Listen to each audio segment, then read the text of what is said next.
Welcome PCS members and our friends to our today's Tuesday PCS IBS seminar.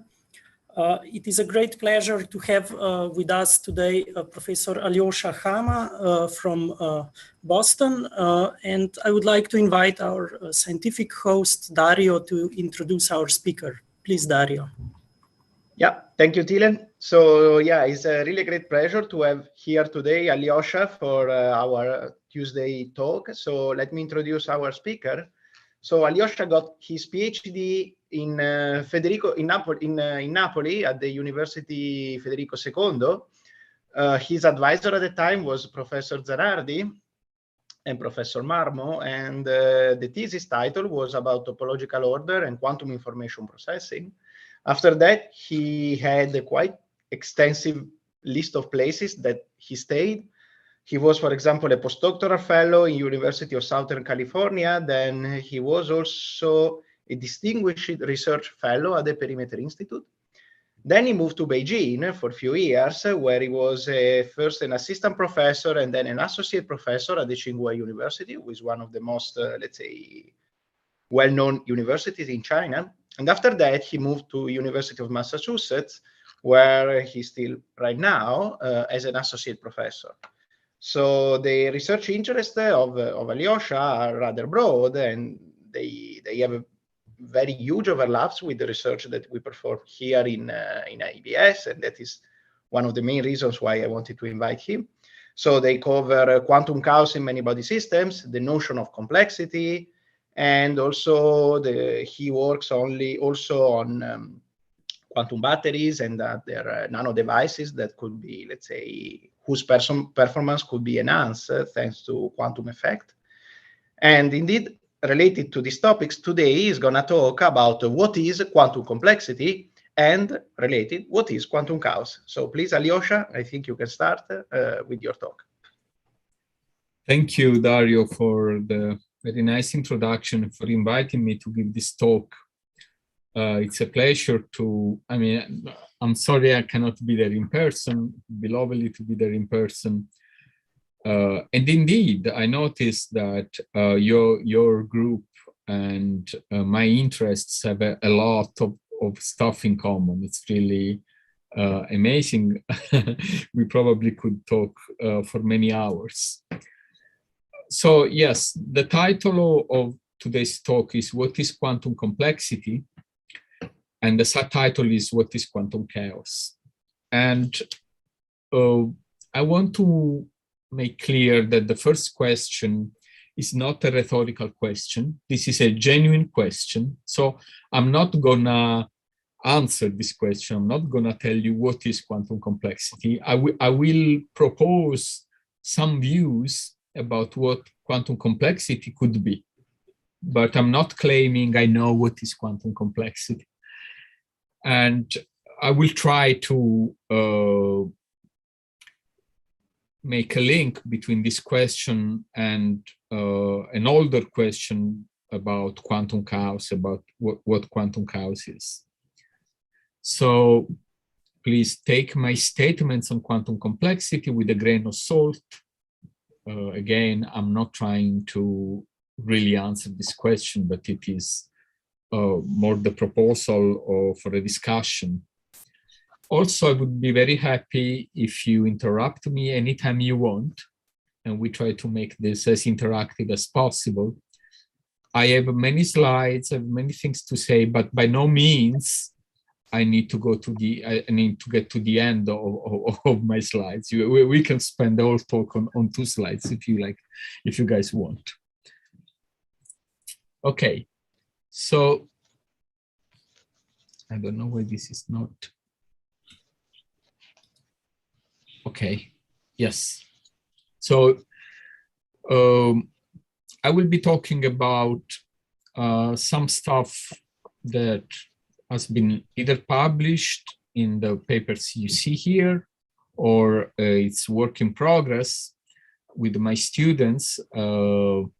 Lorenzo, Salvatore, and Stefano are 3 graduate students here in Boston, and Sarah True is an undergraduate student.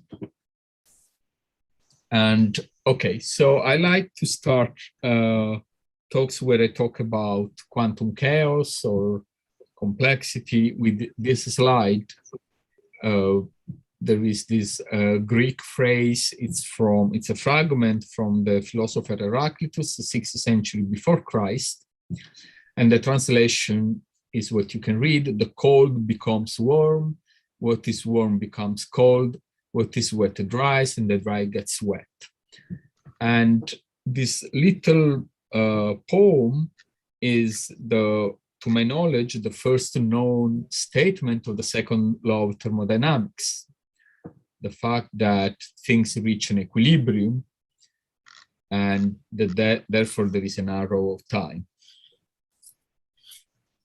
So the topics I will be talking about in this talk are what is quantum complexity and what is the role that entanglement and the so-called quantity called quantum magic and chaos play for the understanding of this notion. So first of all, what is complexity? Okay, so this is really a genuine question. And I've seen many different answers to this question. One thing that I often encountered is that complexity, first of all, has to do with counting. So if we have a big space with many things, and we want to search for something in a large ensemble, then this is a hard task, okay? And we can say, oh, this is complex. It's hard to find an answer. Another definition that I found around has to do with entropy, that complexity somehow corresponds to having more entropy. However, and entropy also has to do with counting, right? So if you think of Boltzmann equation is telling you, oh, somehow entropy is the log of the number of equivalent configurations. Anyway, there is more to complexity than counting. For instance, sometimes one wants to describe the spontaneity of evolution in one direction, the arrow of time, by saying, oh, this happens because evolution in one direction is more likely than the opposite. Well, this is interesting and very fruitful. However, that doesn't really mean that you cannot go back, right? So if an evolution is spontaneous, it's spontaneous in an isolated system. But in non-isolated systems, you could go back. You could, for instance, you could cool down a system, you put it in a fridge, so you can pump entropy out. What is quantum complexity? So this is a topic that is in fashion nowadays. And I think there are at least two approaches to this question. One is the approach that I've seen proposed mainly by Lenny Susskind. This approach is very interesting. It says we have some resources, okay? So there are some states, some reference states that we consider very simple. And then we have some elementary operations. And then when we want to compute the complexity of a given quantum state with respect to our reference states, we try to find how hard it is to reach that state from the given states using the elementary resources that we have. So this is one point of view. It reminds me of the way Gibbs is thinking about entropy. When Gibbs talks about entropy and about the reaching of equilibrium, Gibbs is thinking that actually time evolution goes through the states that will then making an ensemble so that the average over the ensemble is equal to the time average. You actually, during time evolution, you have to reach some states. Then there is a second way of thinking about quantum complexity that has nothing to do with how hard it is to make this state. Maybe it's very easy to make it, okay? Maybe you don't need many resources, but it looks macroscopically, it looks like many other states. So this is more like Boltzmann point of view on entropy, right? So you have a set of states that are macroscopically different, but they all look alike for an observer. This is much more subjective. I don't know which of these two ways of thinking about quantum complexity is the most useful, and I'll give you a couple of examples for either one. Sorry, So, Alioscia, in my experience, complexity was often, or let's say, I don't know, maybe mostly is not the right way, but let's say often was referred as a sort of property for operators. Here, instead, you talk about complexity as a property of the states. Are the two things easily related? Or, I mean, often, you know, we refer to complexity as like how many unitaries, or let's say I need in order to build a certain quantum operator, right? Instead, or to build a quantum state. Okay, so essentially So you say they are what I call equivalent. their elementary resources are indeed these elementary gates, these operators. I see. Okay. Then whether you count how many operators you need to make a state or to make another operator is more or less the same thing. Right. Okay. We have another question from Alexei. Yes. Yes. Yeah, sorry, I also have a question related to these two definitions. Can you interpolate between the two? Or rather, let me rephrase it more accurately. And if you come with models that has one property and another model that has another property, if you try to interpolate between the two, is there anything happening on the way? I don't know. This is a great question, and I don't have an answer for two reasons. First of all, because I never thought about this, and second, because right now I'm speaking so vaguely that I wouldn't even know how to make this question well defined. So far I'm speaking in a very vague way, which is not very satisfactory. Now I will try to give some more concrete examples. My feeling is that these two ways of thinking about complexity are really different, and I will explain in a very concrete example why I think that. Yeah, right. I mean, let's say to me that the second way is definitely something that seemed to be either related or even coming from glasses, from people who worked on glasses. Well, at least as much as I'm familiar with. That's an interesting insight. Yes, I agree with that. Yes. Okay. Yeah. Thanks. Okay, so let me give you an example of the first kind of quantum complexity, the so-called quantum adiabatic brachistochrone. So you have an initial state that, for instance, it could be here, and the final state that is here, and you have a Hamiltonian, and the first state, an Hamiltonian that depends on a set of parameters x1 and x2, and the first state is the ground state for the Hamiltonian for this value of the parameters, and your target state lives here is the ground state of the Hamiltonian for this other value of the parameters. So we know that if you move slowly enough, you can adiabatically transform the first state in the second state.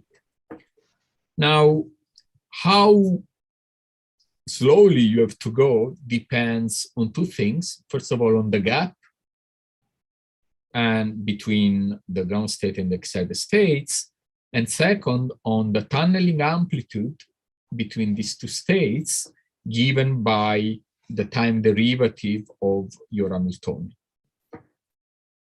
To this property of the adiabatic theorem, one can give a differential geometric formulation. And so in your space of parameters, you actually have a curvature, you have a Riemannian geometry, and you have a geodesic equation, you have a metric tensor, and you can follow many paths to go from one state to the other. And the one with the shortest distance is the one that actually takes the least time. And this corresponds to, by trotterization, by using the smallest amount of elementary gates to go from one state to another state. Okay, so one could say, oh, the brachistochrone tells us what is the complexity of this state with respect to this one. Okay, so this is one example. And it turns out that if you have a critical line in between, this curvature could diverge, and therefore this state is very complex with respect to the initial one. Okay, so this is an example of the notion of quantum complexity of the first kind, the one that counts how many resources you need to make that state. Oh, so this slide is a cute stripe from XKCD that says, oh, that complexity sometimes is elusive because it really can mean many different things. And yeah, when I choose my password, I've been trained to use the first example of a password. That's very hard for me to remember. So I have to write it down somewhere, which is problematic. But it's actually not so difficult to guess because it has only 20 bits of entropy. Whereas something like, oh, correct horse battery staple, something that a human being can remember very well, but it has 44 bits of entropy, so it's actually very hard. And so if, next time you update your password, maybe you can follow this advice. Another example that what means to have more entropy or more complexity can be very elusive. Look at the difference in entropy, in increasing entropy between the configurations of a free gas, which is the upper part of this panel, or gravitating bodies, which is the lower part. And you see they are completely different. They're in fact opposite to one another. Gravitating bodies increase their entropy by coalescing in one point. In fact, there is negative heat capacity in a system that is interacting gravitationally. Okay, so this is to say that when we want to answer the question of what is quantum complexity, there are many different points of view that we can take. And many people lately have been arguing about the role that entanglement has in thermalization, the second principle of thermodynamics, increase of entropy, quantum chaos, and all these things. Okay, so let's talk a little bit about entanglement. What is entanglement? So I want to say that entanglement is the first layer of quantumness. So I'm trying to argue that quantumness comes in two layers, and the first is entanglement. So by quantumness, I mean whatever is not classical. So entangled states violate Bell inequalities. We know that no local classical theory can violate Bell inequalities. So this is a sign of quantumness, and that's fine.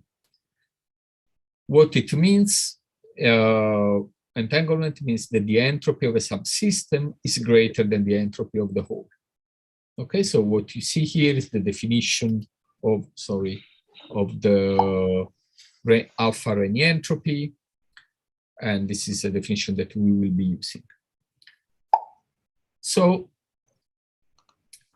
if we follow this idea that complexity means increase of entropy, what it means is that just having more entropy means being more complex.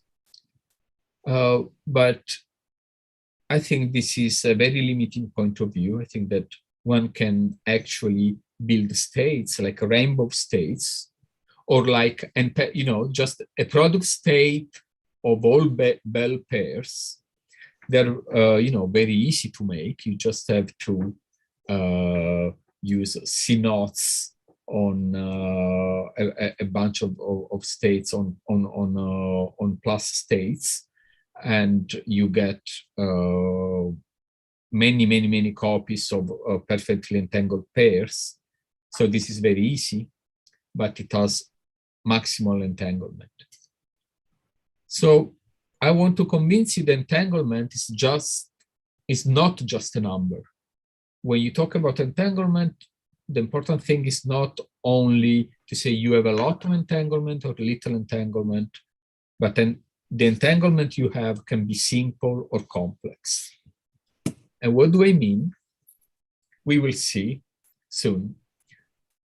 The second layer of quantumness is what is called magic.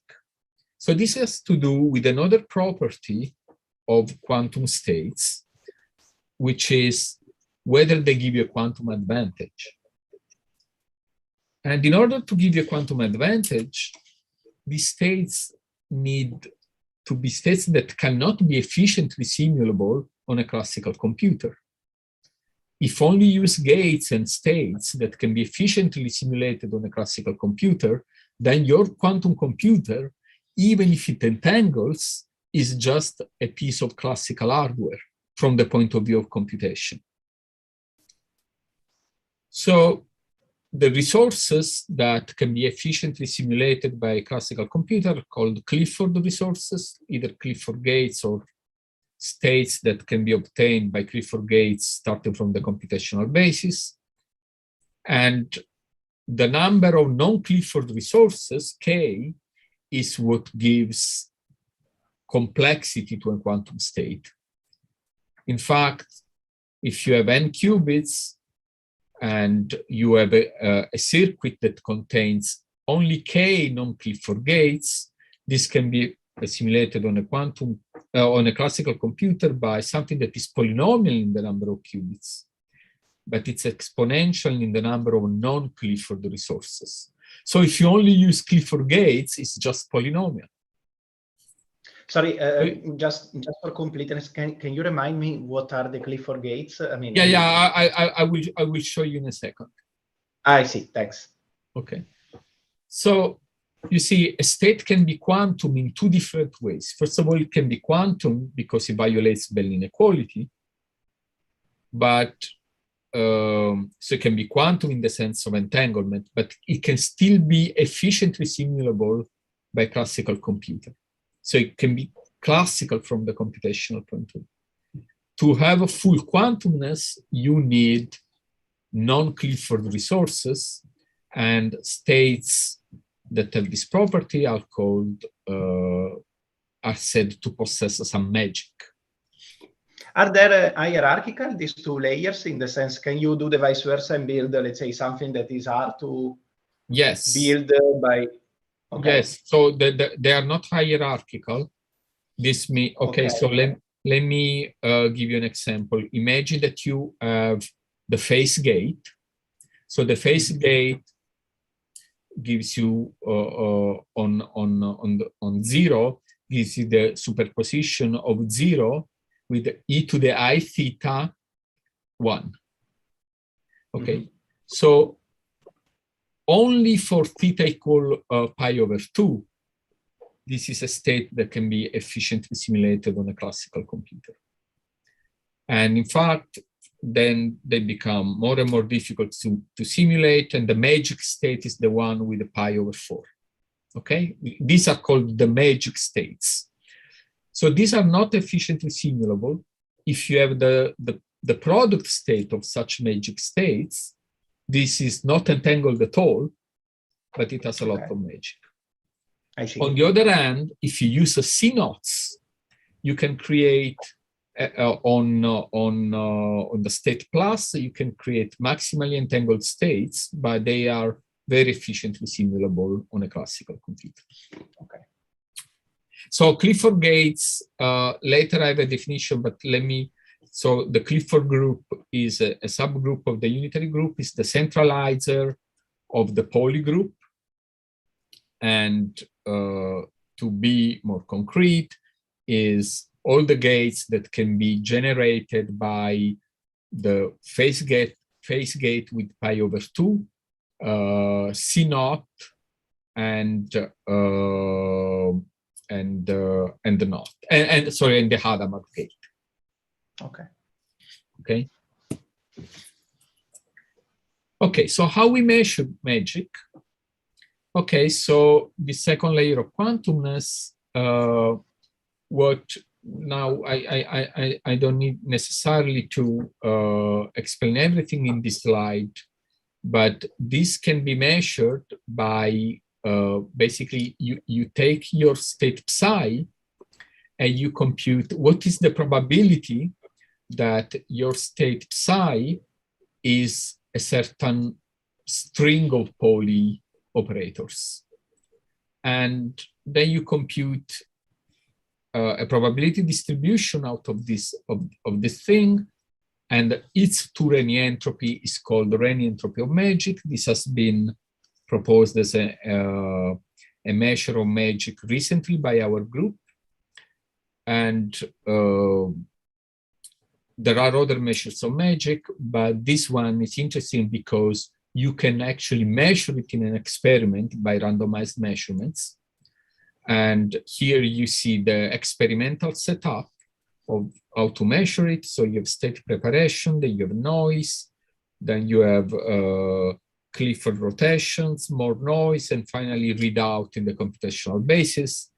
And this plot on the right, I don't know why I cannot see my pointer, but this plot on the bottom right shows you how the theoretical prediction with the experimental measurement and the one corrected by the noise model. So this has actually been measured. This is an experiment with 4 qubits that we performed on the IBM Falcon quantum computer. So this is not published yet. We're trying to make it now measurements with more than 5 qubits. Professor Hamma, yeah. Can I ask a question? Can this magic be viewed as a resource in a similar sense as entanglement, as like Absolutely, bell pairs yes. are? Absolutely, yes. So there is a very well established resource theory of magic. So you have your states that have 0 magic, those are the stabilizer states. So if you know the theory of stabilizer states, those are the resource-free states. And then you have your free operations that are the Clifford gates, which are combinations, as I said, of a Hadamard, C naught, and the phase gate with pi over 2. And so it's perfectly cast in terms of resource theory. So it is a resource. And it is a resource that is fundamental for having universal quantum computation. So you cannot have universal quantum computation without magic. Okay, and this is due, if I remember correctly, to Sergei Bravi and Alexei Kitaev. So the quantum, I mean, yeah, please. No, go ahead, Dario, please. I mean,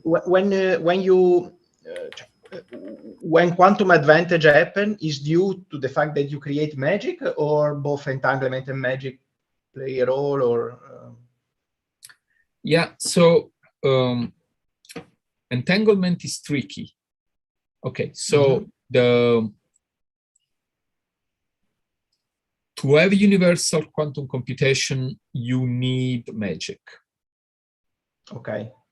You also need entanglement, How much entanglement you need is tricky. Most states are in fact too entangled to be useful for quantum computation.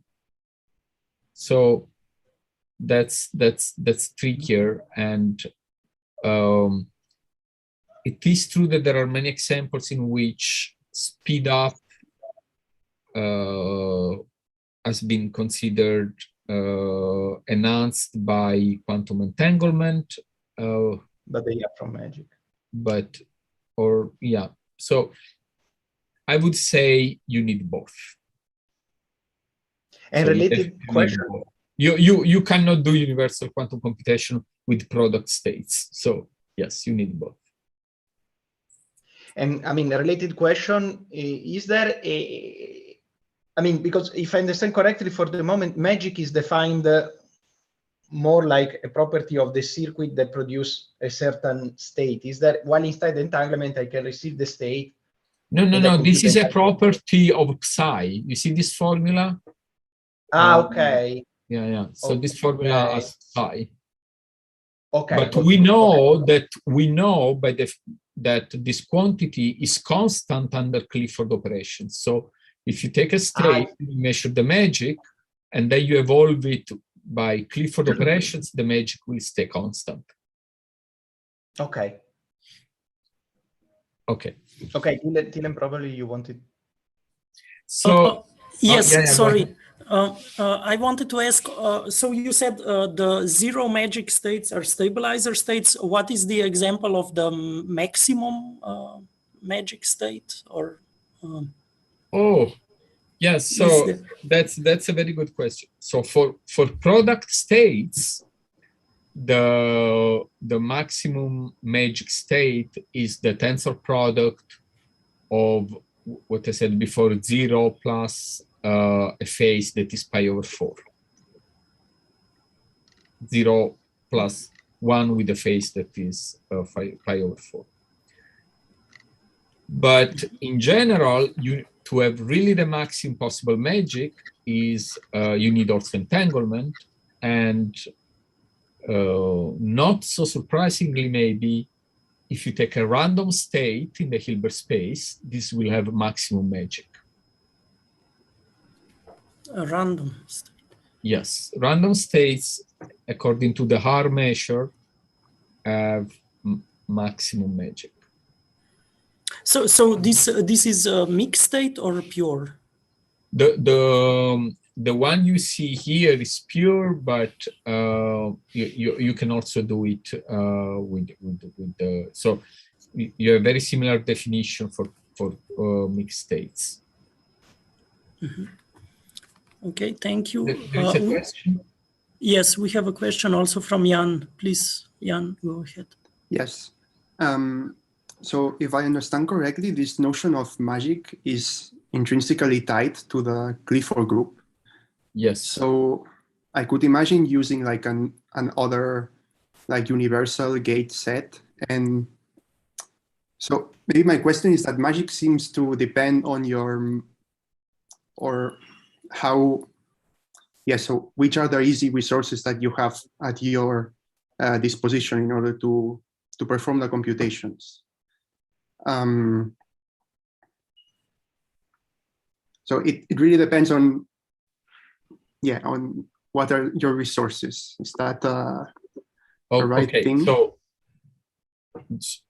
the answer is yes, but so every physical quantity is defined on the basis of the operations that don't change that quantity. Mm-hmm. So for instance, so if you want to define what is a heat, so let me be more precise. If you want to define what is temperature, it must be whatever quantity you have that is invariant if your operations do not involve an exchange of heat. Mm-hmm. That's what you mean by temperature. Okay, but then let's say that for every, let's say, Clifford group. Clifford resources are special because you know that when you only use Clifford gates and states in the computational basis, then this can be simulated on a classical computer. Okay, so then maybe my question is that so let's say that for every Clifford-like resources, there's an associated magic. But concept. Clifford is a group, so yeah. So in the end, it's closed, right? It's a closed set of operations. Now, yeah, right. But the Clifford operations saying... are the only operations that so that you are ensured that your state can be efficiently simulated on a classical computer. Okay. So you call magic whatever makes your state difficult to simulate. Therefore, it must be invariant under the action of the Clifford group. Yeah. Because we know that whatever you do with the Clifford group cannot increase the difficulty in simulating the state. Yep. Okay, thanks. We have another question or comment by Alexei. Yeah, this is a just quick question. So when you're saying that magic quantifies how difficult it is to simulate a state, it's again in the sense of how difficult it is to construct it. No, I'm talking about how difficult it is to simulate it on a classical computer. Okay, thanks. So how, do we have an algorithm? So, it's, in other words, if you have a state without magic, you can polynomially write it in a classical computer. Because it's, you just use the theory of stabilizer states. So they have an efficient representation in terms of classical bits.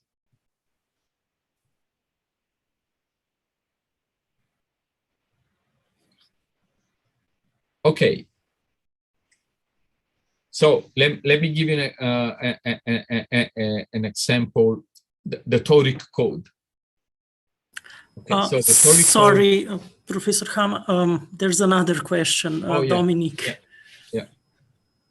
Yeah, I have a follow-up. So you said that those with high magic are can be simulated, but is there a proof that those that have high magic cannot be simulated? No, because this would be like proving that P is different from NP. Oh. So it is, we know that states with the high magic are, and entanglement, they are good for universal quantum computation.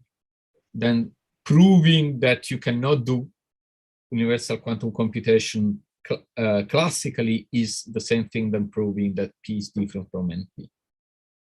Isn't it more like BQP, because BQP is smaller than NP, right? Yeah. So, okay.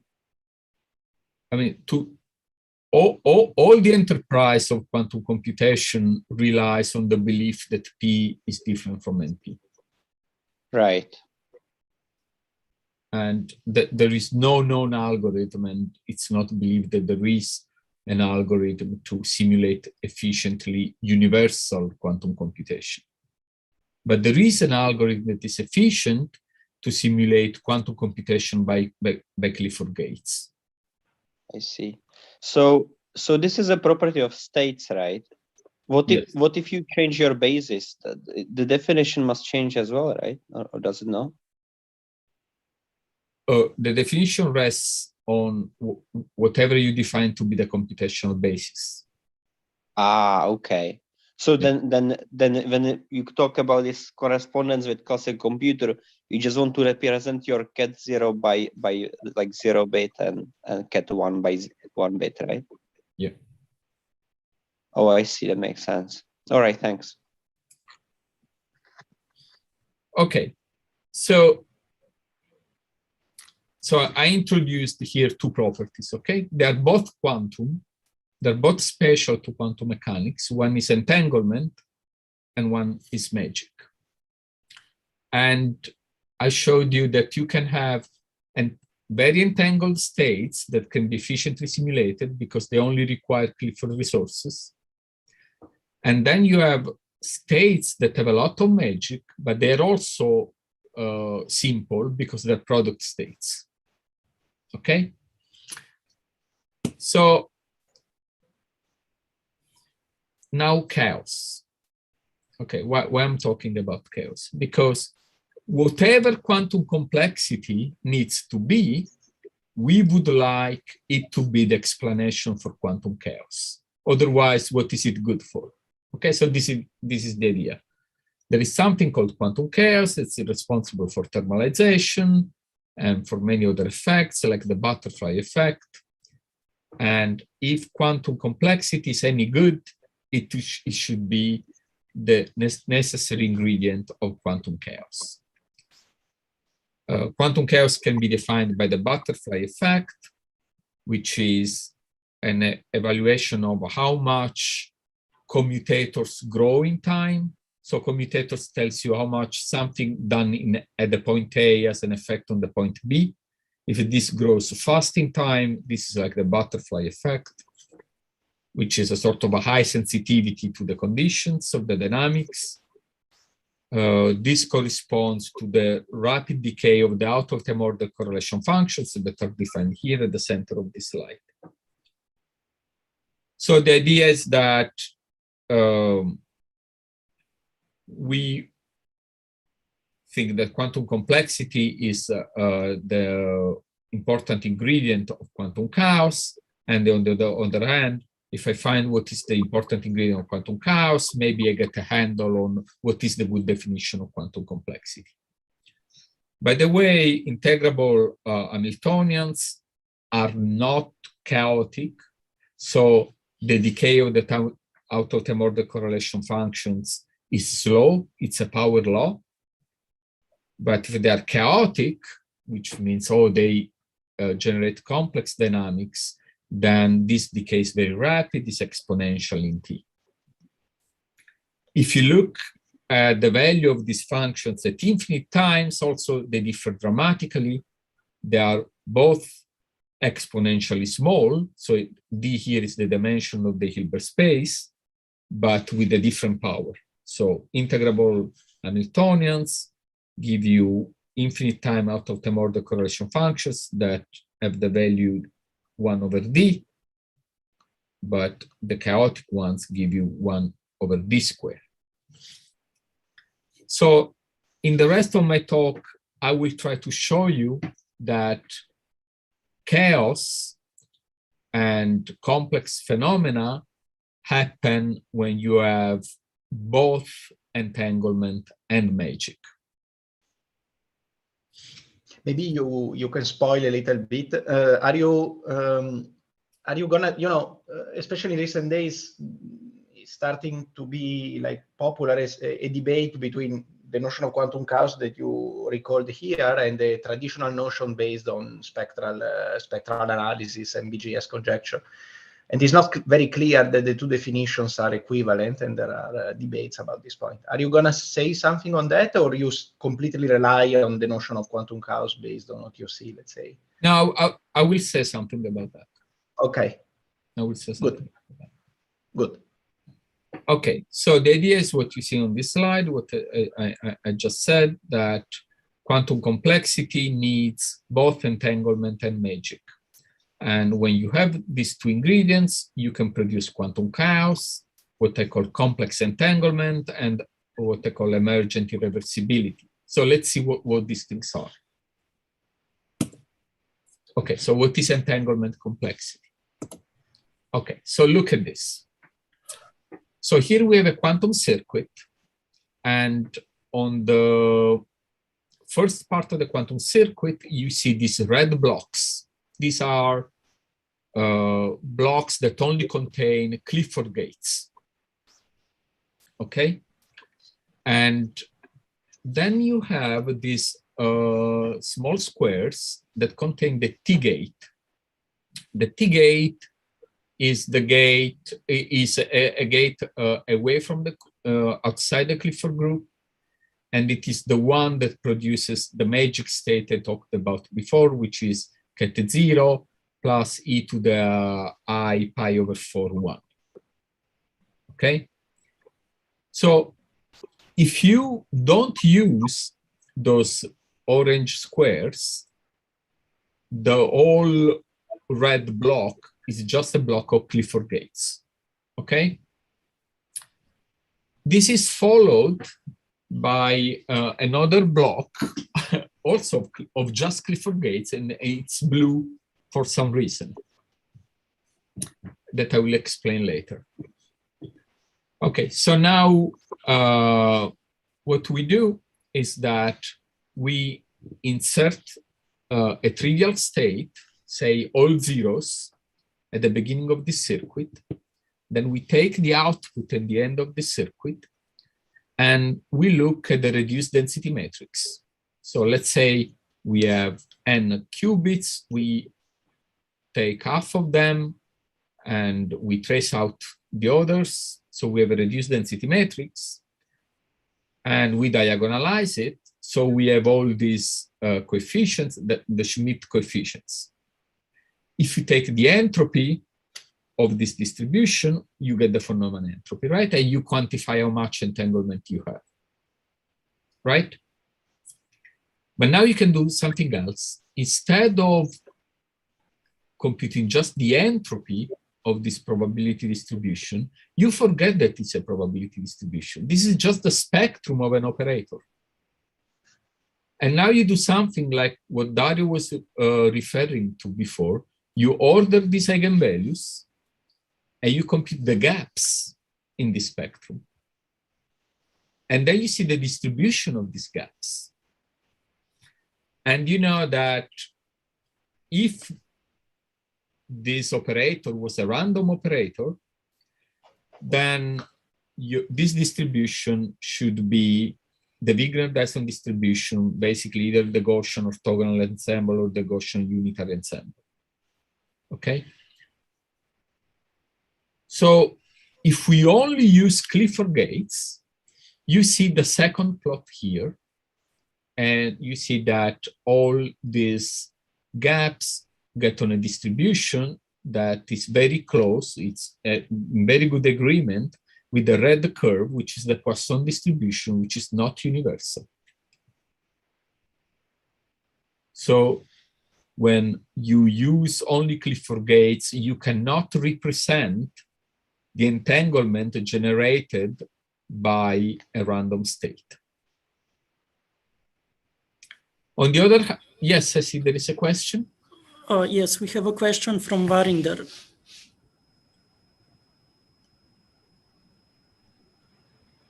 Varinder, you have a question? Unmute yourself, please.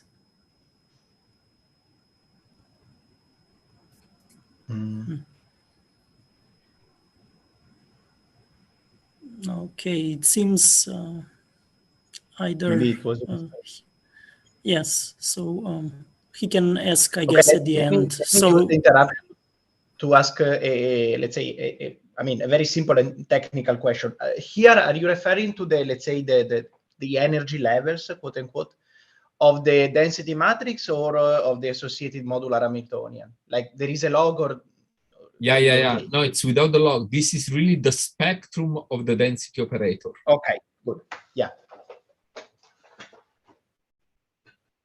Yeah, maybe you can go ahead and... okay, I'll go ahead.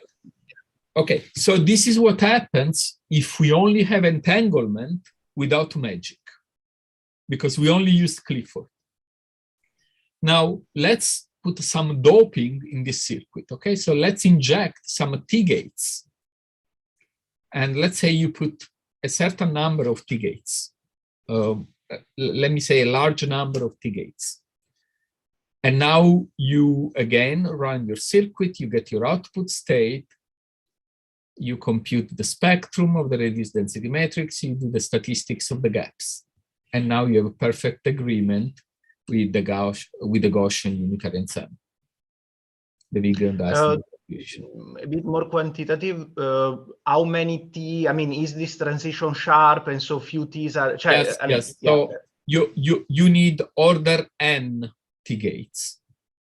I see. While instead you need it look like n more than n square of the, so is small compared to the number of Clifford. Yes, they're both polynomial, but one is order n square, Okay, and this you need n square basically to reach maximal entanglement. Correct, I see. But you only need order n T gates to obtain the same results of random matrix theory. So this is, and also, yeah, other two questions. I mean, one is you are showing an architecture in which somehow you separate the Clifford in 3 blocks, and you put the T doping like one set between 2 blocks and another set between other 2 blocks. Is this crucial, or is it's not? It's okay. not. However, with this setup, we can prove theorems. I see. Okay, good. But it is not crucial at all. Mm-hmm. And maybe related, I mean, I don't know if you did it, but could you, probably you can try to check also how this transition from Poisson to chaos, I mean, is seen by the long range observables. I would expect that probably, I mean, by increasing more the, let's say, the magic gates, you can see, let's say, Correct. more number variance, or let's say spectral form Yes. factor or something like that. Yeah. Yes. If time permits, I will show you these results. Okay. Thanks. Okay. So when we have a universal entanglement, the one that a random density operator would have, we call it complex, okay? Because it's just random. When you have, and this is described by the first distribution, the Wigner-Dyson, when you have Poisson, we say, oh, this is not complex, okay? Now, what does it entail? Now, let's look at this. You see this, there is this further block of Clifford gates, the one in blue, that is completely useless at this point. It doesn't do anything really. Whether I use it or not, nothing happens. So why it's blue instead of red is because now we try to use Clifford gates to disentangle our state. So in the red blocks, there are random Clifford gates. They're just chosen randomly. Now in the blue blocks, we still choose them randomly, but we use a metropolis algorithm. We only accept them when they decrease our entanglement. Sometimes we get that we take them also when they increase the entanglement with the Boltzmann probability, as it's usually done in annealing. Okay, and let me skip this. And this is what you see. So look at the panel on the left. You see the time, quote unquote, evolution of the state in the red part. You see it starts with entanglement 0 because it's a product state of zeros, and quickly it reaches maximum entanglement. And you can actually see that there is almost a precise superposition of 2 curves. This evolution is the same whether you use only Clifford or Clifford doped by T gates. Okay? So they're equally good at entangling. Then look at the second part, the part in blue. The dashed line is what happens when we try to disentangle it if we had the doping. Nothing happens. But if you didn't have any doping, so if your entanglement was not complex because there is no magic, you have the other curve and you completely disentangle your state. We have a question. Oh. And Alexei, in the inset, you see what happens if you use just a few T gates. So in between, you know? Mm-hmm. So you see, okay, you disentangle it, but it is not complete, it's slower, it's a different law. Yeah, ask the question, please. Yeah, right. I have a simple question. Is Metropolis the best you can do to disentangle? This is a great question. Maybe not. But it is... I think it is an important algorithm. No, surely that's one way of doing it. Yeah, but no, I don't have any proof that this is the best you could do. And maybe there are, first of all, one could change the cost function. Still have Metropolis, but change the cost function. I played a little bit with this, and actually, it's very robust. No matter how we choose the cost function, this is still true. One thing that one could do is to try to undo a bit of magic, then undo a bit of entanglement, then undo a bit of magic. This would make sense. I didn't do this yet, but this could work maybe.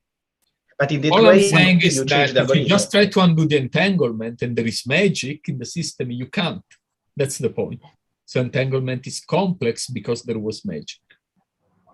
Right, but sorry, there's one naive thing that you could try doing. I mean, you basically, you know that you constructed the state by applying a set of Clifford gates, then magic gates, then Clifford gates, then magic gates again. Yeah. So you could try reversing the Clifford gates and see where you end up. No, of course. I mean, this is all unitary. So if you apply exactly the same circuit, the dagger, you know, the inverse of the same circuit, of course, you just go back. So the point is, if I don't know the circuit. Right. No. I wasn't saying that. That is trivial. What I was saying, you only revert the Clifford gates. Yeah. No, probably, I know. I understand. Probably we can rephrase the question. I mean, suppose that the blue gates are not Clifford. They are, let's say, randomly and so on. Let's say via Metropolis algorithm, but they are sampled from, including both Clifford and T gates. It's worse. It's worse. It's much worse. I see. And this is, in fact, very, very, very instructive. Did I understand correctly your question, Alexei? No, I mean, my question was really, I was thinking, is there a better way than Metropolis? And so now I'm thinking, what happens if you just revert only the Clifford gates?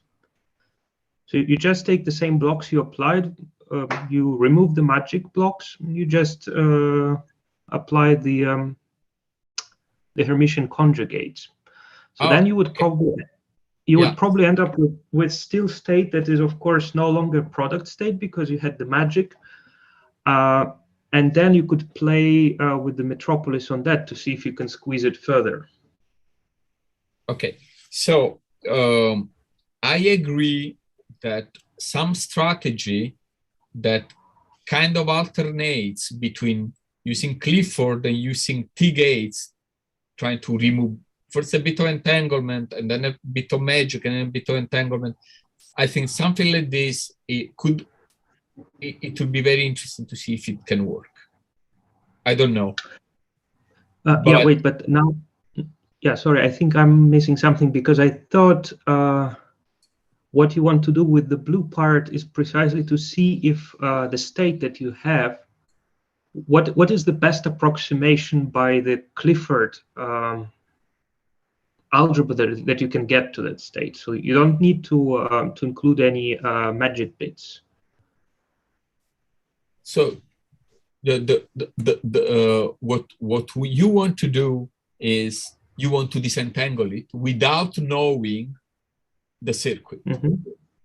Okay, and you can use any. You want to disentangle it unitarily, of course, because you could just measure and okay. So unitarily.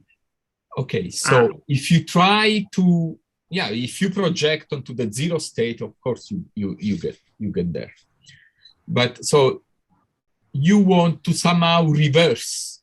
You want to learn what the circuit was. Okay. Okay. And in principle, you have more power if you use universal gates. Of course. In fact, if you only use Clifford gates, you cannot learn the full circuit. But if you use universal gates, it's true you have more power, but you have even less control. Basically, you start going ergodic in the Hilbert space. You make the state more complex than it is. So you don't disentangle anything.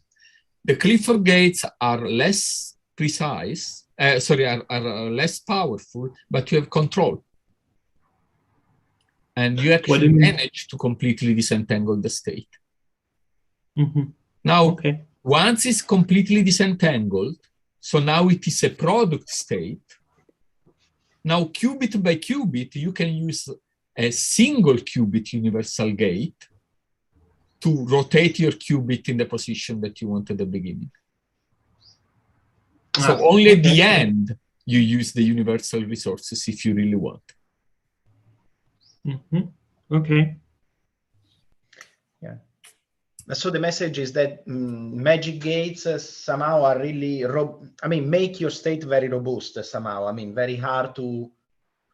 Yes. Yes. I can imagine something useful for, let's say, quantum cryptography or something like that, in which you want to, in some sense, protect your state from being learned. And it looked like that magic is what played a role, in the sense that a third party cannot understand what was the circuit behind that. Yes. Okay. On the second panel, you see the scaling of how these things scale with the number of qubits and with the number of T gates, which is NT. And basically what it says is that the amount of entangling that of disentangling that we can do decays very rapidly with NT. So it is this sigmoid here.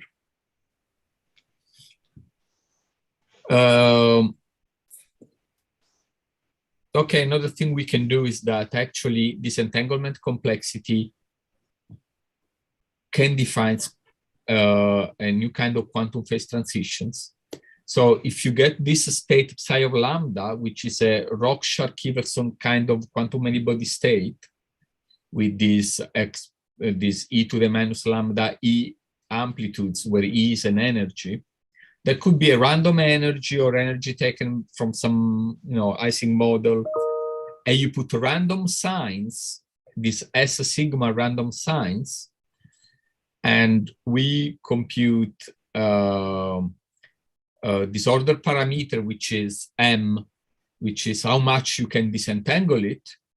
You see actually that we have a ordered disorder quantum phase transition. So basically we get for small lambda, there is no way that you can disentangle it. And this will correspond to being very close to the Wigner-Dyson distribution, which is measured by this second panel, that is the function R. But after a critical point, and with a critical exponent that is actually universal, you start being able to disentangle. So the difficulty in disentangling as a measure of entanglement complexity, or the proximity to the Wigner-Dyson distribution, they can define a new kind of quantum phase transitions that are quantum phase transitions in entanglement complexity. Okay, so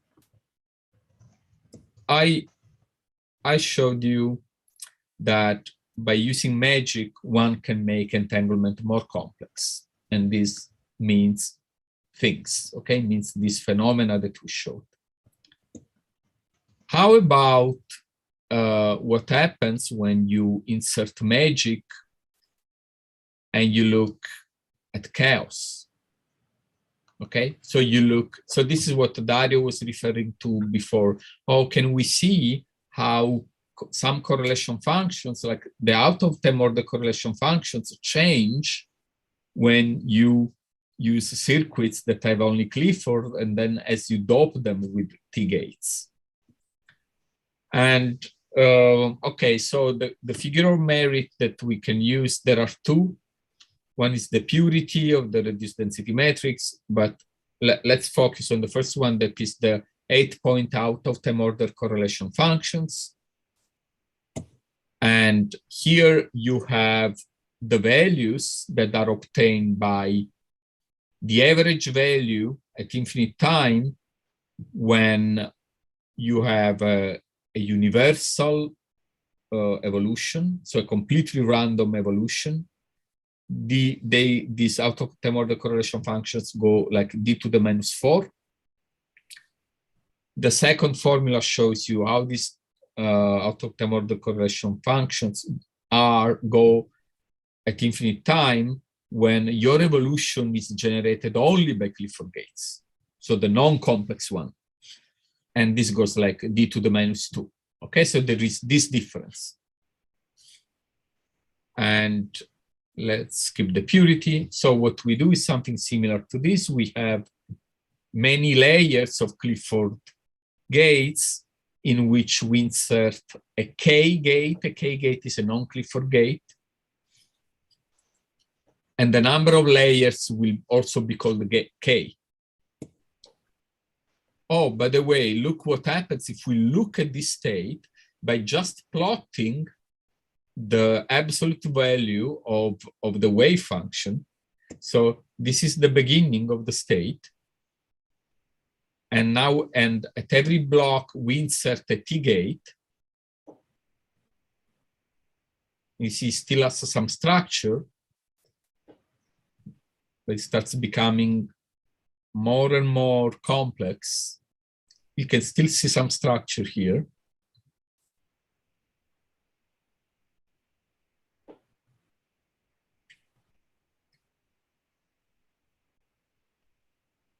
You see still see some scars,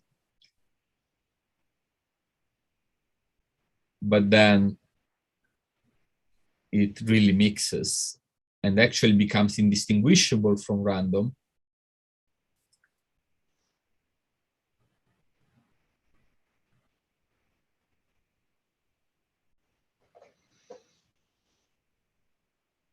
And at this point, there is no way that we could, now it's going in a loop, that we could distinguish it from a random state. Sorry, to understand, this is a, let's say, I mean, a matrix plot of the density matrix. Yes, of the amplitudes, of the absolute value of the amplitudes.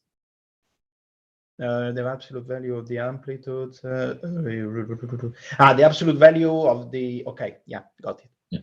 Okay. Okay. So here there is a bit of technicalities. We don't need to go. We don't have time to do this. But there you go. This is the result of the theorem, and basically it says, okay, so now we have a doped Clifford circuit. Okay, and K here is the number of gates that are not Clifford. Okay, so consider the case of k equals 0, then you would have only Clifford gates. And this quantity for k equals 0 goes like, so you see the first quantity goes like 1 over d to the power 4. But all the others that have this number f that is just a number smaller than 1 to the power k, they all go like 1 over d squared.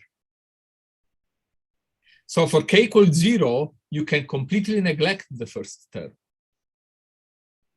And you have the result that is given. It's actually the exact result given by the out of time order correlation functions when you only have Clifford gates, 1 over d squared. However, when k is equal to infinity, you can toss all these terms, and you have the first term, which is the exact value for the R measure, for the completely random state. And now you see that, which is 1 over d to the power 4. And now you see how k interpolates between these two regimes perfectly. And when k is order n, which is log d, then you get the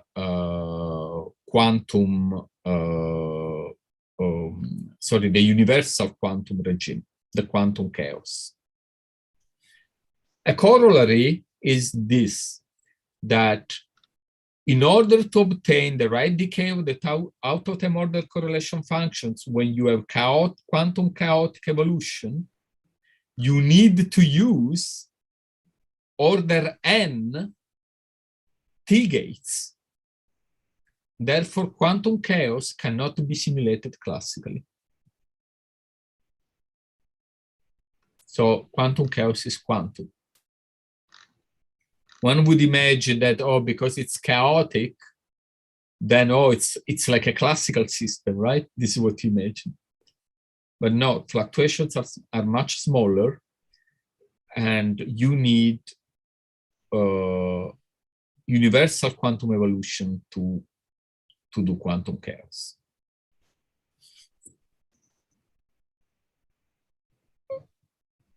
Well, I have other things, but I think what is the time now? It's 11, yeah. We are 1 hour and 15 minutes we did. Yeah, so I think I have other things. So the only other thing I want to say is that we can, so all this is done in quantum circuits, but you can use these techniques to talk about chaos in quantum Hamiltonians, where then questions like, oh, the energy spectrum that Dario was referring to before come handy. And let me just say that we can use the same type of doping of quantum Hamiltonians by magic to obtain a crossover between integrable Hamiltonians and here you go, and chaotic Hamiltonians.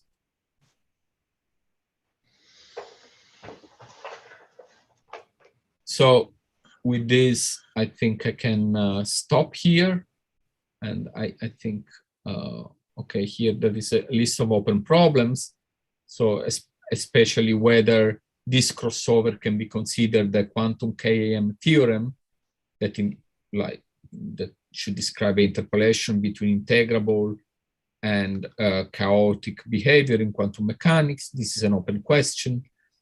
And I want to end with this quote from Carl Jung that I think it's very interesting for this type of results.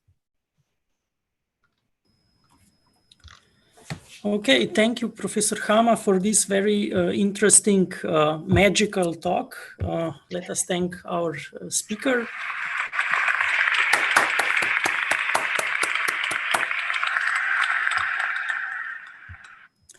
And we can start with some further questions from the audience.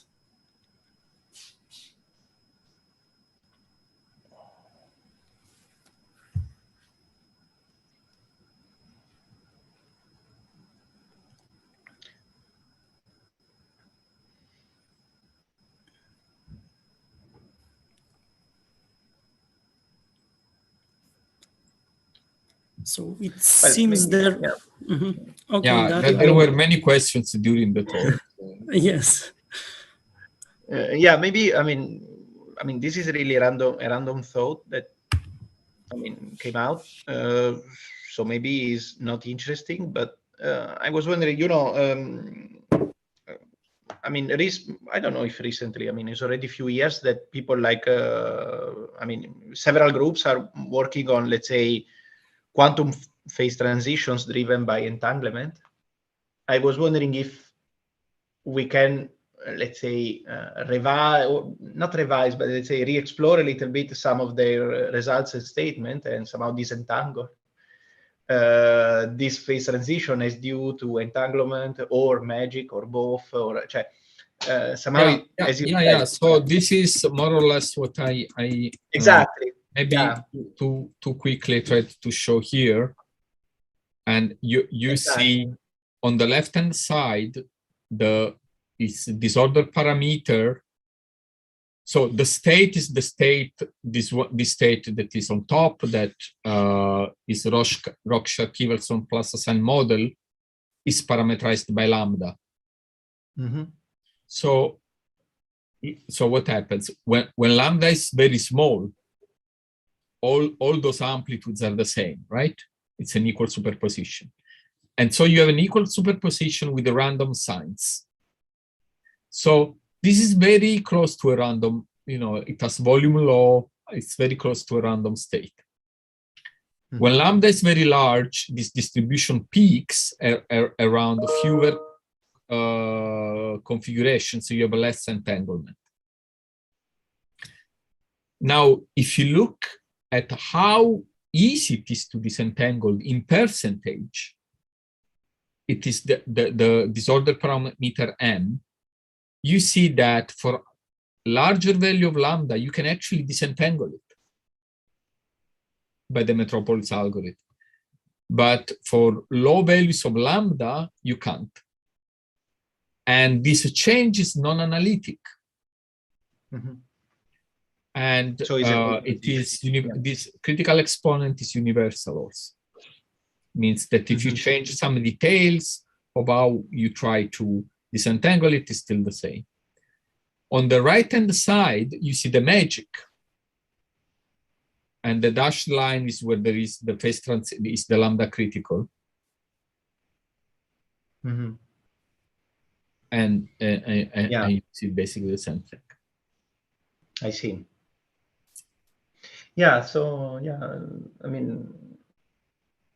their setup, I think they were not distinguishing between, let's say, I don't know, you call it simple versus complex entanglement. They don't distinguish too much. It could be maybe an interesting point. Are you referring to this phase transition between volume law and area law driven by measurement? Yes, correct. Yeah. I see. Yes. Yeah. That's a bit of a different thing. But I agree that one could do something like that in a way that also magic is involved. I agree with that. And we can talk more about this. But interesting. Yeah, it looks that somehow, apart from, let's say, your group, at least I never heard about this, let's say, distinguish between, let's say, simple entanglement and complex entanglement. And typically, you always put entanglement on the same footing. Now, an immediate question could be, okay, let's re-explore or let's say revisit some of the statements about, let's say, entanglement with the point of view of distinguishing between these two slightly different notions. And that was one setup that came to my mind. Mm-hmm. Mm-hmm.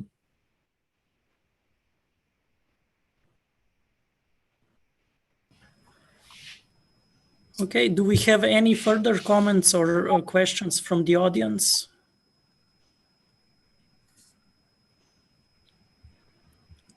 It seems not, so let us thank Professor Hamma again for his great seminar. The sound effect is very amusing. Technology of IBS. Yes. Yeah.